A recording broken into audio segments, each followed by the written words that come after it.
Recently, I played the original Doom 3 for the first time in its entirety, and I fell in love with the game almost immediately. I beat the campaign on veteran difficulty, aka the hard mode of the game, and it got me thinking about the importance of atmosphere and immersion in certain types of games. So I want to talk about Doom 3 and why it benefits so much from excellent atmosphere and immersion, because both of these things work together to make this game such a memorable experience. By the way, for those of you that haven't played it, I'm not spoiling any of the storyline, so don't worry about that at all. So let's talk about the atmosphere of Doom 3's environments. Of course, you have to start by talking about the lighting. When people talk about this game, it always comes up, and yes, the lighting effects are awesome. Especially for a game that came out back in 2004. They even hold up today. But why is the lighting important? Well, the majority of the game is set in dark areas, with plenty of dangerous demons and possessed soldiers trying to kill you. If you're playing on veteran like I was, it doesn't take long for them to kill you. And these areas are legitimately dark. You have to use your flashlight to see well in a lot of areas. And this flashlight is light years ahead of those seen in prior shooters like the original Half-Life. And the thing is, the sheer amount of darkness is 100% believable, just because of the fact that the setting of this game is based on Mars getting attacked by demons, so almost nothing is working, including the electricity. Your guns can also generate light, and some do this more than others, but you do need to manage your ammo, so you need great lighting in a game where so many areas are very dark. The darkness of the game makes the jump scares even scarier on your first playthrough, and any source of light beyond your flashlight is a breath of fresh air. You tend to gravitate toward the smallest of light sources in the room whenever you're fighting enemies because you can't hold your flashlight and fire a gun at the same time. The few windows where you can see the outdoors are a welcome sight just for the natural light sources. Even the demons that throw fireballs at you leave behind a nice source of light. Due to the lack of light sources, it also forces you to depend on sound more than usual. If you can't see a demon in front of you but you can hear one, you better look around. But as good as the lighting is, there's actually more to the atmosphere than just that. One thing is just the sheer amount of bones and blood everywhere. Whether it be on the floor or on the walls, it is the scene of pure carnage. Also, the few survivors that you meet hammer home the fact that something truly awful has happened. And the fact that there are so few of them make this abundantly clear as well. The further you go into the game, the more signs of demon life forms infesting the place become apparent, even beyond the enemies you fight. The setting is designed extremely well from a horror standpoint, which is what this game was clearly going for.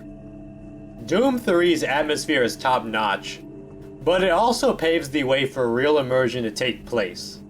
There are quite a few small touches to this game that go a long way to make it an immersive experience. The first thing, which is something I've already touched upon a little bit, is the flashlight. As I've said before, the flashlight cannot be used at the same time as a weapon. Obviously, this is pretty realistic. In real life, you're not going to hold a shotgun in one hand and a flashlight in another. In this game, you have to make an important decision whenever you're going through an especially dark area. Do you get the flashlight out or do you keep your gun out? If you decide to use the flashlight, you have to be ready to switch to a weapon as soon as you can see or hear an enemy in the area. I know some players don't like this, but it makes sense from the standpoint of immersion. This is especially true when you take into account that your base movement speed is kind of a slow walk, and while you can run, you use up your stamina meter in order to do so. Another touch that adds to the immersion is the PDA system. The PDA system serves two main purposes. One, it serves as a key system as you need to gather other people's PDAs in order to gain clearance into other areas. Two, the PDA system gives you information that you wouldn't gather otherwise. If you're willing to go through every PDA, you'll learn a lot about the backstory and plot of the game from the audio logs and emails left on them. In addition, You'll gain access codes from reading emails and listening to logs in order to access storage lockers, and even advance the game by getting into rooms locked by an access code. Because you sometimes need these access codes to get further into the game, you are actually forced to engage with this system. Plus, this game forces you to actually open these audio logs and emails in order to get these codes instead of just giving you a section in your inventory for codes like a more modern game would probably do. As a result, you're more likely to pick up on the backstory than otherwise. You can also download some reports and obtain video discs to your PDA that will fill in more of the lore, which is a nice bonus, though not as important as the emails and audio logs. Now, this system does take some inspiration from System Shock 2 in particular, as that game also used audio logs to give players more information about what was going on, but regardless, the PDA system here is perfect. Now, on their own, each of these things I've discussed may seem pretty small. However, in reality, the atmosphere and immersion are crucial for the survival horror first-person shooter hybrid that id Software was going for with this game. Whenever you have a first-person game like this, you need to make players feel like they're actually there. You're supposed to be experiencing the game through your character's eyes and seeing what they see. That's the point of being in first person. All these details I've been talking about add up in order to create a game that hooks the player and makes the game much more important than going from point A to point B. This is especially obvious when you compare the original Doom 3 to the remastered BFG Edition. BFG Edition unfortunately undermines the original game in a few ways. One, it kills a lot of the atmosphere by adding a lot more light sources, making the game a bit too bright. Two, it allows you to use the flashlight while having a gun equipped. So it's just like most other first-person shooter games with a flashlight, and it kills a lot of the atmosphere and immersion as well.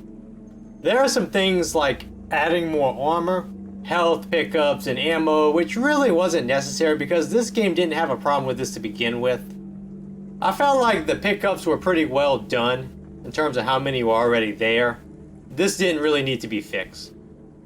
To me, BFG Edition just isn't as scary, losing a lot of what makes the original game so special and turning it into more of a cookie-cutter sci-fi shooter. At the end of the day, I think Doom 3 is a must-play game, as long as you avoid the BFG Edition. I'll have a link to the source port I used in the description, and I recommend playing the game with it for a smooth experience on modern PCs, and especially if you want to play it on Linux like I did. So what do you think of Doom 3? Did you like it or dislike it? Have you avoided this game because it's known for being quite different from the first two Doom games? Let me know what you think in the comments. If you enjoyed this video, hit the like button and subscribe for more videos like this, as well as playthroughs of classic games done without continues or cheats. Thank you for watching, and I'll see you again soon.